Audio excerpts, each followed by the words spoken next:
Assalamualaikum warahmatullahi wabarakatuh. Salam sejahtera dan salam sehat untuk kita semua. Perkenalkan, saya Zul Adhayani Arda, selaku dosen dari Prodi Ilmu Kesehatan Masyarakat, Fakultas Kesehatan Masyarakat, Universitas Gorontalo. Selain mengajar di Prodi Ilmu Kesehatan Masyarakat, saya juga mengajar di Prodi Ilmu Gizi, Fakultas Kesehatan Masyarakat, Universitas Gorontalo.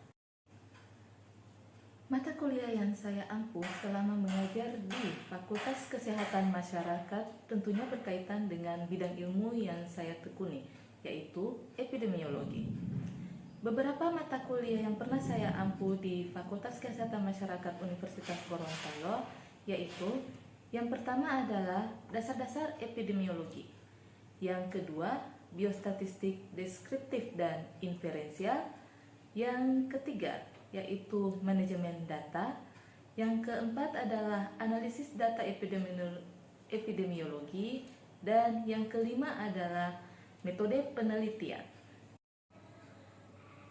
Pada kesempatan kali ini, saya akan menjelaskan terkait teknik pengajaran pada salah satu mata kuliah yang pernah saya ampuh, yaitu dasar-dasar epidemiologi. Dasar-dasar epidemiologi merupakan salah satu mata kuliah pada semester ganjil. Selanjutnya, saya akan menjelaskan teknik pengajaran dengan menggunakan metode DIE, yaitu Delivery, Interaction, and Assessment.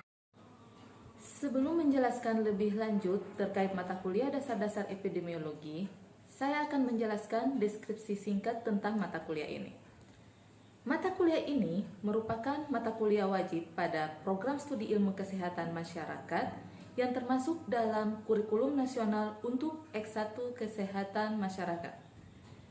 Dan sebagai mata kuliah dasar yang wajib dilulusui oleh mahasiswa yang hendak memilih peminatan epidemiologi pada semester 5. Mata kuliah dasar-dasar epidemiologi bertujuan memberikan pemahaman kemampuan dasar kepada mahasiswa sebagai suatu pengantar epidemiologi dengan memahami konsep-konsep dasar epidemiologi sesuai dengan capaian pembelajaran mata kuliah, yakni mampu memahami tentang definisi ruang lingkup, sejarah epidemiologi, konsep sehat dan sakit, triad epidemiologi, ukuran-ukuran epidemiologi, riwayat alamiah penyakit, pencegahan penyakit, serta memiliki keterampilan dalam mengidentifikasi KLB, melakukan screening, melakukan surveillance, dan memilih desain epidemiologi yang tepat. Mata kuliah dasar-dasar epidemiologi membahas tentang konsep dasar dan ruang lingkup epidemiologi yang meliputi 6 bahan kajian, yaitu yang pertama, batasan dan ruang lingkup epidemiologi mulai dari sejarah, definisi, tujuan, dan manfaat epidemiologi. Selanjutnya, yang kedua, konsep kejadian masalah kesehatan. Pada bahan kajian ini akan digali lebih lanjut tentang host, agent, and environment. Yang ketiga adalah ukuran epidemiologi. Ukuran epidemiologi dalam bahan kajian ini akan digali tentang perhitungan rasio, rate, dan proporsi, termasuk bagaimana cara menghitung morbiditas dan mortalitas. Bahan kajian selanjutnya yang keempat adalah riwayat alamiah dan pencegahan penyakit. Di sini akan dibahas tentang penyakit menular dan penyakit tidak menular, mulai dari prepatogenesis, patogenesis, bagaimana cara pencegahan, dan bagaimana cara penanggulangannya. Bahan kajian yang kelima yaitu desain studi epidemiologi. Dalam bahan kajian ini, kita akan membahas tentang desain studi epidemiologi mulai dari desain deskriptif dan kemudian desain analitik. Desain analitik kemudian dibagi menjadi 3 desain studi, yaitu cross-sectional, case control, dan cohort. Selanjutnya, dalam bahan kajian ini juga akan dijelaskan tentang desain studi eksperimen. Bahan kajian yang keenam yaitu strategi epidemiologi. Strategi epidemiologi meliputi tentang surveillance, investigasi wabah, dan screening. Setelah kita mengetahui terkait gambaran umum tentang dasar-dasar epidemiologi, saya akan menjelaskan tentang teknik pembelajaran menggunakan metode DIA. Yang pertama yaitu delivery, merupakan teknik bagaimana mata kuliah ini dapat tersampaikan dengan baik kepada mahasiswa. Teknik yang pertama yang saya gunakan adalah dengan menggunakan textbook. Beberapa textbook yang saya gunakan untuk mata kuliah dasar-dasar epidemiologi, yang pertama yaitu textbook epidemiologi yang ditulis oleh Gordis. Yang kedua, epidemiologi research yang ditulis oleh Claybaugh. Yang ketiga, prinsip dan metode riset epidemiologi yang ditulis oleh Bisma Murti. Yang keempat adalah textbook modern epidemiologi yang ditulis oleh Rothman, dan yang terakhir adalah buku epidemiologi yang ditulis oleh Nur Nasri Nur. Teknik yang kedua adalah menggunakan conceptual framework atau peta konsep yang akan memudahkan mahasiswa dalam memahami setiap materi perkuliahan dalam setiap pertemuan. Dan strategi yang ketiga adalah dengan menggunakan studi kasus. Studi kasus merupakan contoh kasus terkait masalah epidemiologi terkini yang akan saya bagikan dan akan dijadikan sebagai bahan diskusi di kelas. Studi kasus ini juga saya buat dalam bentuk latihan soal, di mana dalam beberapa pertemuan akan saya berikan latihan soal, kemudian memilih mahasiswa secara acak untuk menyelesaikan latihan soal tersebut di depan kelas. Latihan soal ini juga merupakan salah satu cara untuk memicu mahasiswa agar lebih bersemangat dalam mengikuti perkuliahan. Metode yang kedua yaitu interaction. Interaksi dengan mahasiswa saya lakukan dengan menggunakan beberapa media, di antaranya Zoom Meeting atau Google Meet untuk pembelajaran sinkronus. Yang kedua dengan menggunakan Google Classroom untuk berbagi materi perkuliahan sebagai sarana untuk mengumpulkan tugas atau mengirimkan tugas, dan sebagai sarana diskusi untuk mendukung pembelajaran asinkronus. Metode interaksi yang ketiga adalah dengan membuat WhatsApp Group. WhatsApp Group ini digunakan untuk berdiskusi terkait materi pembelajaran atau terkait kendala yang dihadapi selama perkuliahan. Metode yang ketiga yang saya akan jelaskan adalah metode assessment. Dalam proses ini, saya akan menjelaskan bagaimana cara saya melakukan penilaian atau evaluasi terhadap mahasiswa. Pada awal pertemuan, saya akan menjelaskan terkait kontrak perkuliahan yang meliputi bobot penilaian, reward, dan punishment.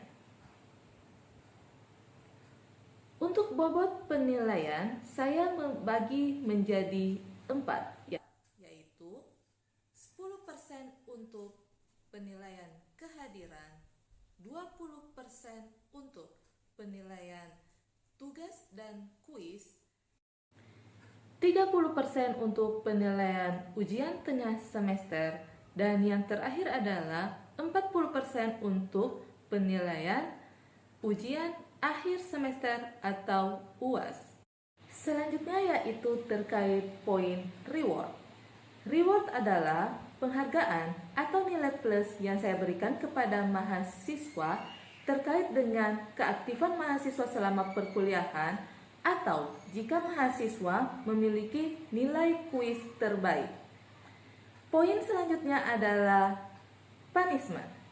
Punishment adalah pengurangan nilai yang saya berikan jika mahasiswa terlambat dalam mengumpulkan tugas. Hal ini saya terapkan agar mahasiswa tetap memiliki nilai kedisiplinan walaupun perkuliahan dilakukan dengan daring atau via online. Demikian uraian tentang teknik pembelajaran yang saya gunakan pada mata kuliah dasar-dasar epidemiologi. Selanjutnya, saya akan menampilkan cuplikan proses pembelajaran yang saya lakukan dengan menggunakan Zoom Meeting. Dasar epidemiologi seperti yang saya sampaikan tadi, saya teaching dengan Ibu Yeni, pembagiannya seperti tadi. Untuk bobot penilaian, dasar-dasar epidemiologi ini kami bagi menjadi 4 penilaian, mulai dari kehadiran, tugas, dan kuis. Yang ketiga itu UTS dan UAS dengan masing-masing pembagian bobotnya. Kehadiran itu 10%, tugas dan kuisnya 20%, UTS 30%, dan UAS 40%. UTS akan kita laksanakan di pertemuan ke-8 dan UAS kemungkinan akan dilaksanakan pada pertemuan ke-16. Saya masih mencari materi yang akan saya share. Hari ini mahasiswanya hadir semua ya? Atau ada beberapa di semester 3? Sepertinya PT saya agak bermasalah. Oke. Kelihatan ya materinya? Kita bagi 4, mulai dari kehadiran 10%, tugas dan kuis 20%, UTS 30%, dan untuk UASnya 40%. Bahan kajian untuk dasar epidemiologi itu saya bagi menjadi 5 bahan kajian. Kelima bahan kajian inilah yang akan kita bedah atau kita gali nanti di dalam 16 kali pertemuan. Bahan kajian pertama itu yaitu tentang konsep dasar epidemiologi. Nanti dalam konsep dasar epidemiologi ini, kalian akan belajar tentang definisi epidemiologi, sejarah perkembangan epidemiologi, dan kegunaan epidemiologi. Bahan kajian yang kedua itu adalah konsep dasar penyakit. Konsep dasar penyakit akan bercerita banyak tentang riwayat alamiah penyakit, mulai dari prepatogenesis, patogenesis, sampai bagaimana pencegahan dan penanggulangan penyakitnya. Yang ketiga itu adalah ukuran epidemiologi. Ukuran epidemiologi nanti kita belajar tentang banyak rumus perhitungan, angka morbiditas, dan mortalitas penyakit. Dan untuk bahan kajian keempat itu masuk ke aplikasi epidemiologi. Jadi di aplikasi epidemiologi ini kalian akan belajar tentang pengantar surveillance, screening, dan tentang investigasi KLB. Bahan kajian yang terakhir itu adalah desain studi epidemiologi yang akan membahas tentang desain studi mulai deskriptif, analitik, dan eksperimen. Pada bahan kajian ini, karena ada 2 orang dosen yang memegang mata kuliah ini, maka kelima bahan kajian ini akan kami bagi 2. Untuk pertemuan dari pertemuan pertama sampai pertemuan ke-8, kita akan membahas bahan kajian yang pertama, 2, dan ketiga. Nanti setelah UTS, kalian akan belajar tentang bahan kajian yang keempat dan kelima.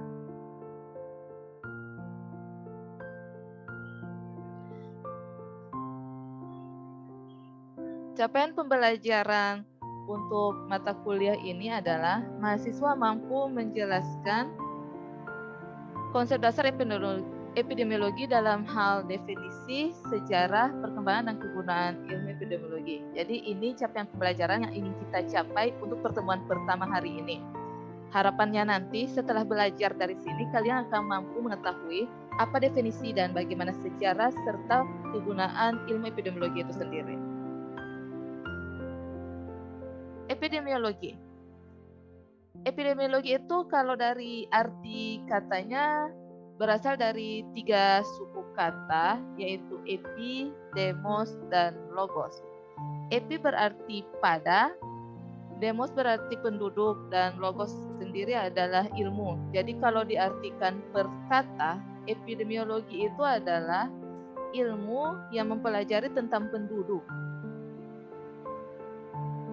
Itu arti per katanya, per suku katanya. Kalau definisi epidemiologi secara keseluruhan atau secara etimologis, epidemiologi adalah ilmu yang mempelajari faktor-faktor yang berhubungan dengan peristiwa yang banyak terjadi pada suatu penduduk seperti masalah penyakit dan kematian dengan tujuan pencegahan maupun penanggulangan. Jadi, tujuan utama epidemiologi itu adalah mempelajari kejadian penyakitnya dengan harapan jika penyakitnya terjadi di masa depan, kita sudah tahu bagaimana pencegahan dan bagaimana penanggulangannya. Epidemiologi menurut beberapa ahli, kita mulai dari pendapat Las pada tahun 1988 yang mengatakan epidemiologi adalah ilmu yang mempelajari tentang distribusi dan faktor determinan dari peristiwa yang berhubungan dengan kesehatan pada populasi tertentu serta aplikasinya untuk mengendalikan masalah kesehatan. Menurut Las ini, 3 komponen epidemiologi itu adalah frekuensi, distribusi, dan determinan. Frekuensi sendiri bicara tentang besarnya masalah kesehatan masyarakat. Distribusi atau penyebaran masalah kesehatan masyarakat, dan yang komponen yang ketiga dari epidemiologi dari pengertian menurut Las tadi adalah faktor penyebab suatu masalah kesehatan atau faktor yang mempengaruhi masalah kesehatan. Paradigma epidemiologi. Epidemiologi itu memandang atau memegang 2 paradigma. Yang pertama, penyakit pada populasi manusia tidak terjadi dan tersebar begitu saja secara acak. Jadi pasti ada penyebabnya lah. Epidemiologi memegang kepercayaan kalau segala sesuatu yang terjadi itu ada faktor penyebabnya.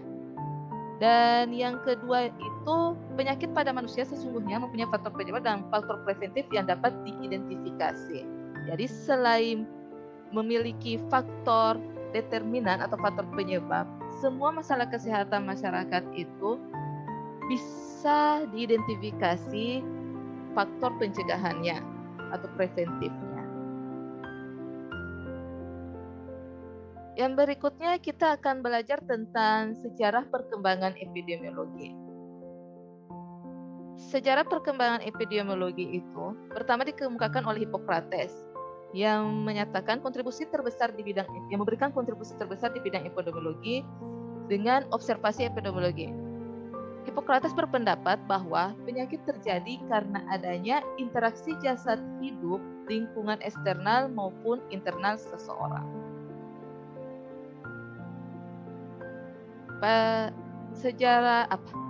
Tokoh yang kedua dalam sejarah epidemiologi itu adalah Antonio van Leeuwenhoek, seorang ilmuwan yang menemukan mikroskop, penemu bakteri dan parasit, dan merupakan penemu spermatozoa. Jadi Antonio van Leeuwenhoek inilah yang pertama menemukan bahwa penyebab penyakit itu berasal dari bakteri atau parasit.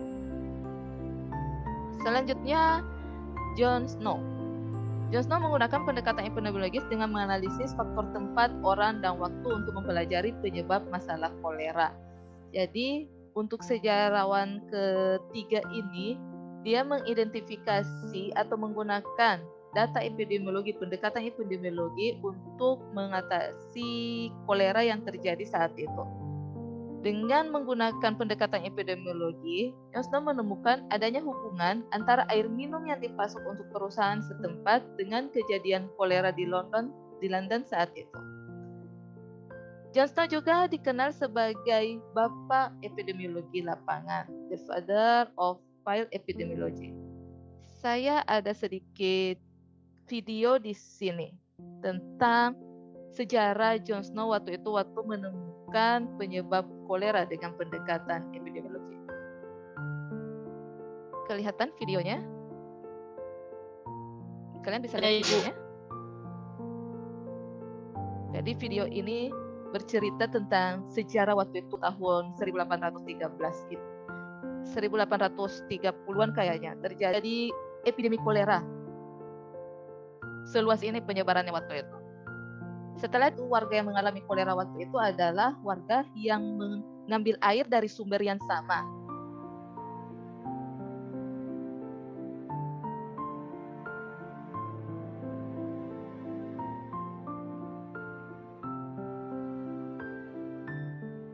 Jadi saat itu John Snow menggunakan pendekatan epidemiologi untuk mencari faktor determinannya dengan melihat penyebaran berdasarkan orang, tempat, dan waktu. Saat itu penyebarannya yang menjadi kasus kolera, yang mengalami kolera itu adalah orang-orang yang minum pada sumber air minum yang sama. Akhirnya Jon Snow memeriksa air minum itu. Ternyata air minum itu memang sudah tercemar. Dan diperolehlah penyebabnya waktu itu kalau air minum, sehingga penyebarannya dapat ditanggulangi, tidak menyebar terlalu luas.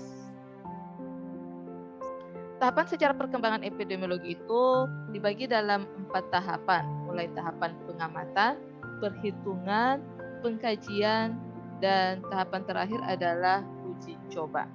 Tahap pengamatan di sini masih membandingkan kejadian penyakit dengan kondisi lingkungannya. Untuk tahap perhitungan mulai digali berapa orang yang terkena penyakit, sampai di mana penyebarannya, wilayah yang terkena itu seluas apa. Pengkajian mulai mengkaji data-data yang sudah ada dan membandingkan dengan data-data sekarang, apakah terjadi peningkatan atau tidak. Untuk tahap uji coba di sini sudah sampai pada tahap eksperimen atau studi intervensi, di mana sudah diambil sampel penyebabnya untuk diperiksa apakah memang ada faktor penyebab secara biologis atau secara kimia. Kegunaan epidemiologi. Kegunaan epidemiologi itu ada 3. Yang pertama, menggambarkan status kesehatan masyarakat. Karena bicara epidemiologi kita pasti bicara tentang data. Yang kedua adalah mempelajari riwayat alamiah penyakit atau masalah kesehatan. Selanjutnya mempelajari penyebab atau faktor risiko penyakit atau masalah kesehatan. Kegunaan tambahan ada 3 juga, mulai dari mempelajari atau mengevaluasi suatu dampak intervensi. Jadi dengan epidemiologi juga kita bisa mengevaluasi apakah suatu program intervensi itu berjalan dengan baik atau tidak. Yang kelima adalah mengembangkan suatu sistem pengendalian dan pemberantasan penyakit.